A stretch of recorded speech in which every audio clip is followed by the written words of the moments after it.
معزز وفاقی وزراء، اراکین پارلیمان، مسلح افواج کے سربراہان، عزیزان وطن، خواتین و حضرات، السلام علیکم۔ میں پوری پاکستانی قوم کو 74 سال آزادی کے مکمل ہونے پر مبارکباد دیتا ہوں اور 75ویں یوم آزادی کی مبارکباد دیتا ہوں۔ یہ بڑا اچھا موقع ہے کہ ہم آج دل کی بات کریں، اس بات کا احاطہ کریں کہ ہم کن مشکلات سے گزرتے ہوئے آج یہاں پہنچے ہیں، اور آج کا کچھ حال بیان کریں، اور پھر مستقبل کے لیے جو کوششیں ہم کرنا چاہتے ہیں، جو نیت ہم اپنے ساتھ باندھنا چاہتے ہیں، جو جستجو کرنا چاہتے ہیں، اس کے متعلق کچھ نکات آپ کے سامنے رکھ سکوں۔ سب سے پہلے میں اللہ تعالیٰ کا شکر ادا کرنا چاہتا ہوں، اور پوری قوم اس بات کا شکر ادا کرنا چاہتی ہے کہ مسلمانان ہند کو مشکلات سے نکالا۔ اللہ تعالیٰ نے ایک قوم کے طور پر، ایک ملک کے طور پر جینے کا حق دیا، اور یہ ایک آزادی تو بہت بڑی نعمت ہے جو شاید لوگوں کو اس بات کا کبھی آگے چل کر احساس نہ رہے، مگر آج ہم کو احساس ہے کہ کتنی مشکلوں سے آزادی حاصل کی۔ ہندوستان کی سرزمین رنگین ہو چکی، مسلمانان نے ہندوستان کے خون سے آزادی حاصل کرنے کی جستجو کے اندر۔ اس موقع پر ان اکابرین کا اور ان لیڈران کو خراج تحسین پیش کرنا چاہتا ہوں۔ سب سے پہلے سر سید احمد خان، جنہوں نے 1857 کی جنگ آزادی کے بعد سے مسلمانوں کو کہنا شروع کیا کہ علم حاصل کرو، پڑھو، اور اس وقت اس طرح سے دنیا میں طاقتور قوم بن کر ابھر سکتے ہو، اور وہ بات آج تک ان کی درست ہے۔ اس کے بعد سر شاہ محمد سلطان شاہ محمد آغا خان، جو پہلے صدر تھے مسلم لیگ کے۔ پھر میں ذکر کروں مولانا محمد علی جوہر کا، جو خلافت موومنٹ کے بانی بھی تھے اور جس کو وہ لے کر چل رہے تھے۔ پھر علامہ اقبال کا، جنہوں نے فکری بنیاد ڈالی پاکستان کی، اور شہید ملت لیاقت علی خان صاحب کا، اور اس کے بعد قائد اعظم محمد علی جناح کا۔ بڑی انتھک محنت کی ان لوگوں نے، بڑی قربانیاں دیں، اور ان قربانیوں کی بنیاد پر ہم آج یہاں پر موجود ہیں۔ تو جیسے میں آپ سے عرض کر رہا تھا کہ ہمارا ماضی، حال اور مستقبل، تینوں چیزوں کا اگر ہم دائرہ کر لیں تو ہمیں اندازہ رہے گا کہ ہماری سمت کس طرف جا رہی ہے۔ ان 74 سالوں کے اندر یہ کبھی مت بھولیے گا کہ ہمارے اوپر 3 جنگیں مسلط کی گئیں مختلف بہانوں کے ذریعے۔ اسلحے کی دوڑ بر صغیر کے اندر اور اس خطے کے اندر جاری ہے۔ یہ دوڑ غربت کو مزید منفی کرتی چلی جاتی ہے، اور پاکستان اس دوڑ کے اندر پھنسایا گیا ہے۔ میں سمجھتا ہوں کہ اس کے باوجود ایک زرعی ملک غذائی ضروریات اپنے ملک کی پوری کرتا رہا، اور اب ایک صنعتی ملک بھی بنتا جا رہا ہے، اور اس کے بعد اور اس کے ساتھ ساتھ ایک آئی ٹی ملک بھی بن رہا ہے۔ میں سمجھتا ہوں کہ اس دور کی جب آپ کہانی لکھیں گے اور سوچیں گے تو بڑے بڑے کام بھی ہم نے کیے، اور مزید آزمائشوں میں ہم مبتلا ہوئے۔ بڑے کاموں کے اندر میں آپ سے ذکر کرنا چاہتا ہوں کہ 1974 میں جب ہندوستان نے ایک ایٹم بم کا دھماکہ کیا تو 7 سال کے اندر پاکستان اپنی ذہانت کے ساتھ محنت کر کے ایک نیوکلیئر ڈیٹرنٹ اس نے بنایا، دنیا کی ان اقوام میں شامل ہو گیا جو ترقی یافتہ اقوام ہیں، جو ایٹمی اسلحے سے اپنا دفاع کرنا جانتی ہیں۔ یہ بہت بڑی بات ہے جو مستقبل کے اندر جو میں بات کرنا چاہتا ہوں کہ اپنی ذہانت کے اعتبار سے پاکستان آج بھی اس جگہ پر کھڑا ہے کہ دنیا کی اقوام کے اندر ایک ترقی پذیر ملک بڑی جلدی بن سکتا ہے 7 سال کے اندر۔ اس کے بعد افغانستان کے حالات جیسے خراب ہوئے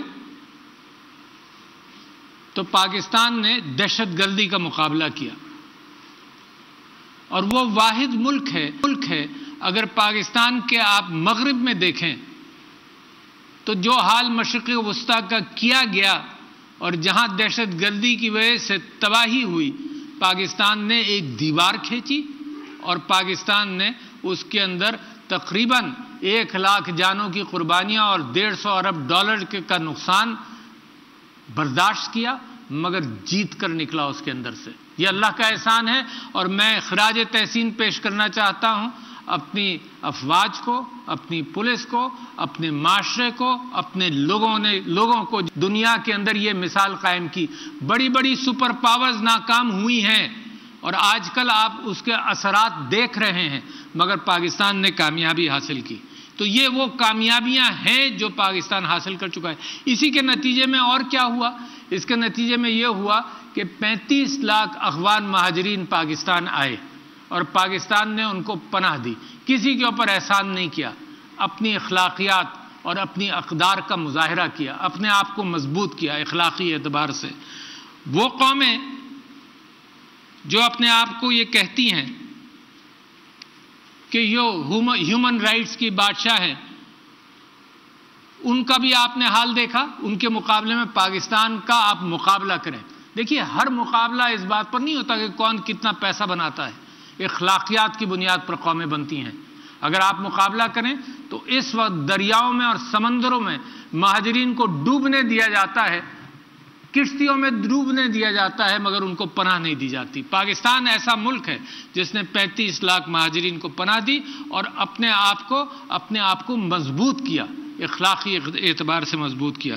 تو میں یہ وہ چیز تھی جو آپ کے سامنے رکھنا چاہتا تھا کہ کہاں پاکستان نے کس انداز سے آزمائشوں کو اپنی ترقی کے لیے، اپنی ارتقاء کے لیے، اپنی ذہنی اور اخلاقی ترقی کے لیے پاکستان نے کس طرح سے سبقت حاصل کی۔ اس کے بعد یہ بھی ثابت کیا اس قوم نے کہ کوئی مشکل، کوئی آزمائش آئے تو اس کے اندر ہم پورے اترتے ہیں، اپنی جیبوں میں ہاتھ ڈالتے ہیں، اپنا وقت نکالتے ہیں، چاہے وہ 2005 کا زلزلہ ہو، چاہے وہ 2010 کا سیلاب ہو، چاہے وہ کووڈ ہو، مگر پاکستانی قوم مل کر مقابلہ کرتی ہے۔ یہ میں آپ کی طاقت آپ کو بتانا چاہتا ہوں، کیونکہ اس بات کا امکان ہے کہ منفی عناصر باہر کے اور ملک کے اندر کے آپ کو کمزور کرتے چلے جائیں، کہتے چلے جائیں، مگر کسی بات پر توجہ مت دو، آپ کا رخ بالکل صحیح ہے اور آپ ایک مضبوط قوم بنتے چلے جا رہے ہیں۔ اسی کے اندر میں آپ کی توجہ دلانا چاہتا ہوں ایک کامیابی جو آپ نے پچھلے دنوں حاصل کی۔ جب کووڈ کی بیماری پاکستان کے اندر آئی تو پرائم منسٹر صاحب نے ایک بہت بڑی بساط بچھائی، اور اس کا آپ کو احساس ہونا چاہیے تھا، انہوں نے ہمدردی کی بساط بچھائی۔ انہوں نے یہ کہا کہ میں یہ نہیں چاہتا کہ لوگ بھوک سے مریں، لوگ بے روزگار ہوں، لوگ پریشانیوں میں اور زیادہ مبتلا ہوں۔ دنیا میں کسی لیڈر نے یہ بات نہیں کی، دنیا میں کسی ملک نے یہ بات نہیں کی تھی جب تک، اور اس بساط کے اوپر انہوں نے کہا اب جو کرنا ہے کرو۔ تو آپ نے ڈیٹا کی بنیاد پر، NCOC کی خدمات کی بنیاد پر، عوام کی مدد سے، علماء کی مدد سے ہم نے اپنی مساجدیں کھلی رکھی، جبکہ لوگوں نے کہا کہ تم زیادہ مسلمان ہو کیا دوسروں سے، مگر پاکستان نے وہ مثال قائم کی کہ اللہ سے تعلق برقرار رکھا، اللہ سے معافی مانگتے رہے اور کورونا کے خلاف دعا بھی اللہ سے کرتے رہے اور خود بھی محنت کی۔ اس میں میڈیا کی تعریف کرنا چاہتا ہوں، مگر سب سے زیادہ آپ لوگوں کی تعریف کہ آپ نے اس کا مقابلہ کیا، پہلی ویو، دوسری ویو، تیسری ویو، اب چوتھی ویو ہے۔ میں چاہتا ہوں کہ آپ SOPs کا خیال رکھیں۔ یہ آزمائش قوموں کی آزمائش ہے، دنیا کی آزمائش ہے، مگر پاکستانیوں نے اس کے اندر اچھا رنگ دکھایا۔ آپ نے پڑوسی ممالک، اچھا اس میں فرق بیان کرنا چاہتا ہوں، فیصلوں کا فرق ہے، حالات کا فرق نہیں ہے۔ آب و ہوا وہی ہے، جغرافیہ وہی ہے، ڈی این اے نسل کے اعتبار سے وہی ہے، مگر ہمارا حال دیکھیں اور پڑوس میں دیکھیں، فرق کیا ہے؟ فرق کیا ہے؟ یہ ہے کہ آپ نے ہمدردی کی بساط ڈالی، آپ نے اللہ سے دعا کی، خود جتنا بھی ڈسپلن دکھایا وہ اتنا کافی تھا کہ آپ مقابلہ کر سکیں۔ تو میں سمجھتا ہوں یہ کورونا کے اندر جو کامیابی ہے یہ میری اور آپ کی طاقت ہے، اس کو پہچانیے۔ اس کے ساتھ ساتھ اس کے باوجود ایک اور کام بھی ہم نے کیا کہ ہماری معیشت ترقی کرتی رہی، اس کے باوجود معیشت ترقی کرتی رہی، آپ مشکلات میں پھنسے پھر بھی معیشت ترقی کرتی رہی۔ لوگ کہتے رہے سب جھوٹ ہے، سب غلط ہے، 4% شرح نمو کے اندر فرق آیا، دنیا دیکھ رہی ہے آپ کی طرف، برآمدات آپ کی 31 ارب تک پہنچ گئیں، ترسیلات زر 29 ارب تک ڈالر تک پہنچا، ٹیکس وصولی مقررہ اہداف سے اس کو پار کر گئی، اور جو ہمدردی کی بساط ڈالی تھی یہ میں اس کے ساتھ جوڑوں گا جو ریاست مدینہ کا خواب ہے اور اسلامی فلاحی ریاست کے اعتبار سے جو آپ کی جستجو ہے۔ پاکستان اسٹاک ایکسچینج نے ماضی کے تمام ریکارڈ توڑ دیے، یہ ایک جستجو ہے، ایک خواہش ہے کہ جو میرے نبی صلی اللہ علیہ وسلم نے انصاف پر مبنی ریاست قائم کی تھی اس کی طرف پاکستان پیش قدمی کرتا رہے، اور اس ریاست کے اعتبار سے 4-5 اس کے ستون ہیں یا 6-7 ستون ہیں جن کا میں ذکر کرنا چاہتا ہوں کہ آپ اس کو پہچانیں۔ پہلا ستون اس کا معاشی اور معاشرتی انصاف ہے۔ اس انصاف کے بغیر دنیا میں کوئی ریاست نہیں بنتی جو مضبوط ہو، مگر مسلمان جب ریاست ایسی بنتی ہے تو وہ دوسروں کے مقابلے میں زیادہ مضبوط ہوتی ہے۔ یہی معاشی اور معاشرتی انصاف ہے جس کی بنیاد پر اچانک اس ریگستان عرب سے لوگ نکلے اور دنیا ان کے ساتھ ہو گئی۔ دوسرا اور تیسرا اصول یہ ہے جو پاکستان چاہتا ہے جس بنیاد پر اپنے ہاں غربت ختم کرے، وہ اصول یہ ہے کہ پاکستان کے اندر آپ صحت کا لوگوں کا خیال رکھیں، ریاست خیال کرے، یہ بنیادی ضرورت ہے جس کا ریاست خیال کرے۔ تیسری چیز تعلیم کا خیال کرے، یہ لوگ انسان کے ہماری آبادی کے حقوق میں سے شامل ہے، تو یکساں تعلیمی نصاب ایک بہت بڑا قدم ہے جس کے اندر آپ سب کو برابر کرنے کی کوشش کر رہے ہیں۔ اس کے نتیجے میں غربت سے انخلا ہوگا۔ جب یہ حکومت بنی تھی تو وزیر اعظم نے ہندوستان کو یہ کہا تھا کہ امن کی طرف آؤ، غربت تمہارے ہاں بھی ہے ہمارے ہاں بھی ہے، تمہارے ہاں تو بہت زیادہ ہے، امن کی طرف آؤ، اور تم ایک قدم اٹھاؤ گے تو ہم 2 قدم اٹھائیں گے۔ اس کو کمزوری سمجھا گیا۔ بعد میں جو جارحیت کی گئی وہ بھی، اس کا بھی جو پاکستان نے مزہ چکھایا اس کو بھی کمزوری سمجھا گیا جب ہم نے پائلٹ واپس کیا۔ تو ریاست مدینہ کے اندر بھوک سے نجات آپ کو تاریخ کے اندر خلفائے راشدین اور میرے نبی صلی اللہ علیہ وسلم کی اسوہ حسنہ سے ملتا ہے کہ نبی پیٹ پر پتھر باندھ کر دوسروں کا خیال کرتے تھے، خلفاء نکل کر اس بات کا احساس کرتے تھے کہ کوئی بھوکا نہ رہے اور سر پہ چھت ہو۔ تو یہ وہ بنیادیں ہیں، وہ فاؤنڈیشنز ہیں جن کی بنیاد پر ریاست مدینہ کی طرف ہمارا راستہ بھی جاتا ہے، اور اس کی بنیادیں آج ڈالیں گے تو اس کے بعد اس کے اوپر عمارت اگلی نسلیں بھی تعمیر کرتی رہیں گی۔ میں اسی سلسلے کے اندر احساس پروگرام کو آپ کے سامنے رکھنا چاہتا ہوں کہ بہترین کام کیا اور کووڈ کے دوران کیا۔ 170 ارب روپے تقریباً 1.5 کروڑ خاندانوں تک پہنچائے، اور 1.5 کروڑ خاندانوں کا مطلب 8-10 کروڑ لوگوں تک یہ بات پہنچی کہ جب مشکل تھی تو اس غریب ملک نے اپنی جیب میں ہاتھ ڈال کر اس کا اہتمام کیا کہ کوئی بھوکا نہ رہے، کوئی بھوکا نہ رہے، کوئی بے روزگار نہ رہے، کوئی بڑی مشکل اور آفت پاکستان کے اوپر معیشت کی آفت نہ آئے۔ 50,000 اسکالرشپس دی گئیں، نیا پاکستان ہاؤسنگ اسکیم جس کا میں ذکر کر چکا، جس میں تقریباً 400 سے 450 ارب کے پروجیکٹس رجسٹر ہو چکے ہیں، آسان قرضہ دیا جا رہا ہے، اور میں اس بات سے واقف ہوں کہ جو رقومات مختص کی گئی ہیں لوگوں کو قرض دینے کے لیے، وہ رقومات پوری استعمال بھی نہیں ہو رہی۔ اسٹیٹ بینک آف پاکستان مجھ سے اور لوگوں سے یہ بات کہتا ہے کہ جو رقومات ڈسیبلڈ لوگوں کے لیے یا خواتین کے لیے، ڈفرینٹلی ایبلڈ لوگوں کے لیے جو مختص کی گئی ہیں، اتنے لوگ بھی نہیں آ رہے، 2-4% بھی اس کا استعمال نہیں ہوا۔ تو حکومت نے اہتمام کیا ہے۔ اس گفتگو کے ذریعے میں کہنا چاہتا ہوں، آگے نکلو، اپنا کاروبار، کامیاب جوان جیسے پروگرام، ان پروگراموں کے ذریعے اپنے روزگار کی تلاش بھی کی جائے۔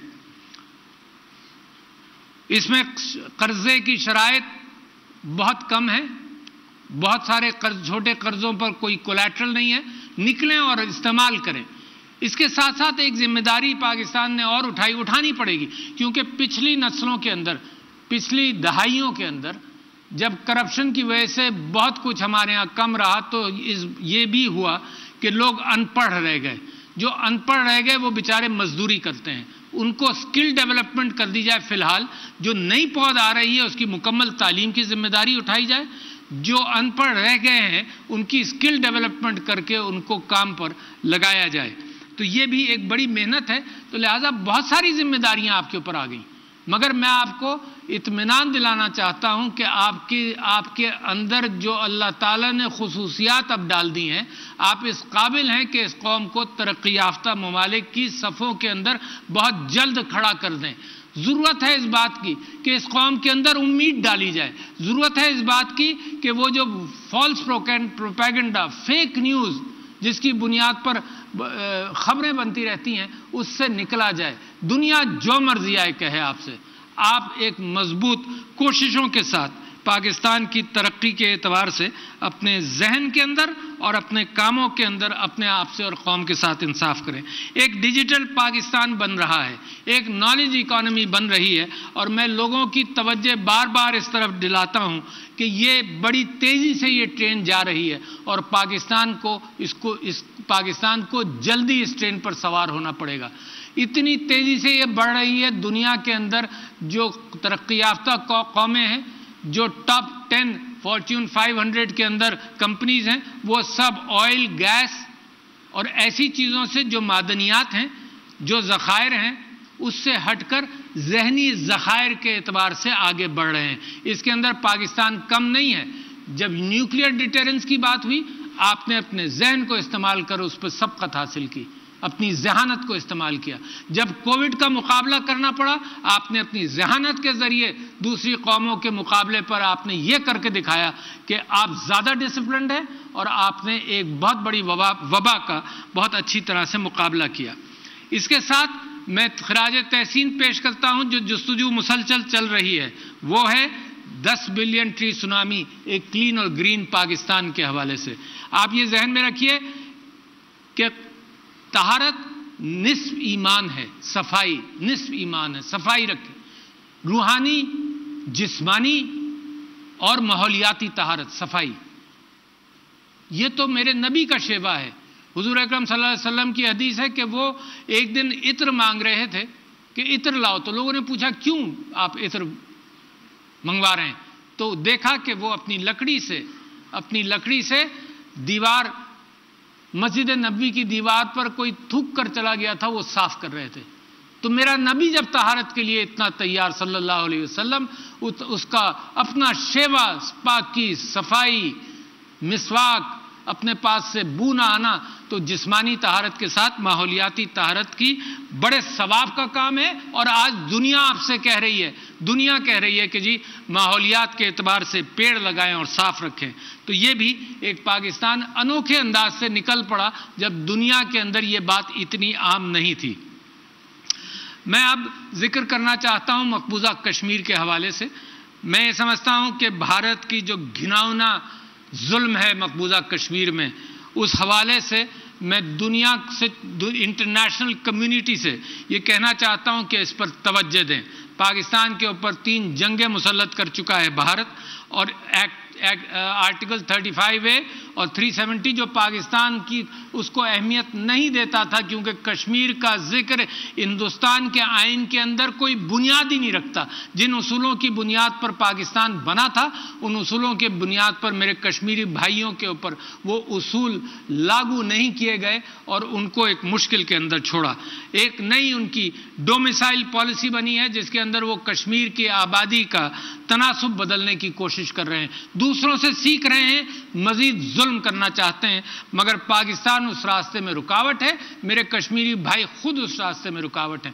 پیلٹ گن سے نابینا کیا گیا، یہ عصمت دری کو ٹول آف وار بنایا گیا، ہزاروں خواتین کو ریپ کیا گیا، لاکھوں افراد کو شہید کیا گیا، اور وہاں کی لیڈرشپ بند ہے، ذرائع ابلاغ بند ہیں، ملک وہ کھولنے کے لیے تیار نہیں ہے۔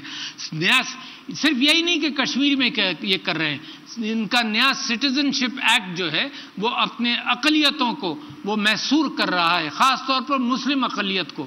اور پرائم منسٹر صاحب جہاں دنیا کے اندر بلاسفیمی کے اعتبار سے اور اسلامو فوبیا کے اعتبار سے گفتگو کرتے رہے ہیں، اسی اعتبار سے میں سمجھتا ہوں انہوں نے یہ بھی بتایا کہ یہ جینوسائیڈ کی طرف راستہ ہے۔ دنیا میں جہاں بھی جینوسائیڈ ہوا ہے وہ ایک اقلیت کو محصور کر کر، نکو کر کر، پریشان کر کر، معاشرے میں ان کا مقام کم کر کے، ان کی تجارت کو ختم کر کر، نوکریاں نہ دے کر کیا جاتا ہے، اور وہ ہندوستان کے اندر ہو رہا ہے۔ تو لہٰذا میں تو چاہتا ہوں کہ دنیا اس بات کو پہچانے کہ ہندوتوا اور RSS کی سوچ بھارتی لیڈرشپ پر حاوی ہے۔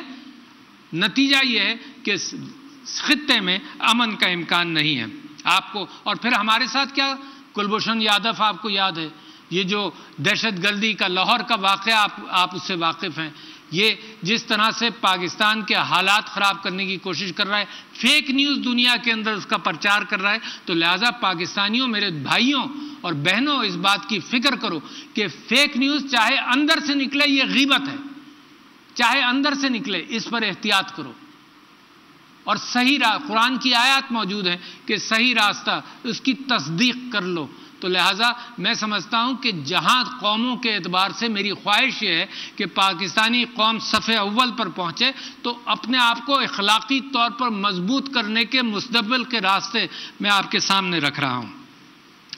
میں افغانستان کے حوالے سے اپنی گفتگو اختتام پر لاتے ہوئے یہ بات آپ سے کہنا چاہتا ہوں کہ وہاں کا آج کل ایک ہیجانی کیفیت ہے۔